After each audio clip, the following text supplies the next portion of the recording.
Jasad pria yang ditemukan warga mengapung di Sungai Martapura Minggu kemarin hingga kini masih berada di ruang jenazah Rumah Sakit Ulin, Banjarmasin. Pihak kepolisian kesulitan mengungkap identitas korban lantaran sidik jari sudah tidak terbaca lagi dengan alat deteksi yang dimiliki. Polisi menghimbau warga yang kehilangan anggota keluarganya dapat segera melapor untuk dicocokkan dengan ciri-ciri yang ada pada jasad tersebut. Kendalanya sampai saat ini kita belum mendapati identitasnya, jadi masih Mr. X. Kalau untuk kendalanya itu apa, Bang? Masih belum menemukan identitasnya, Pak? Kemarin kita sudah coba koordinasi dengan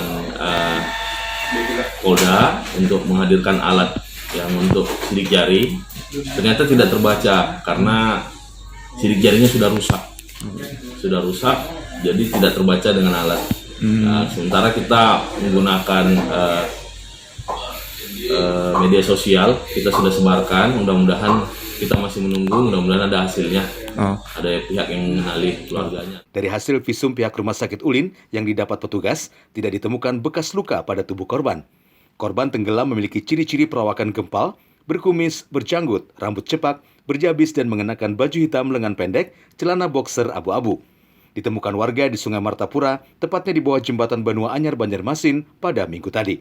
Dari Banjarmasin, Tim Liputan Kalsel 1net.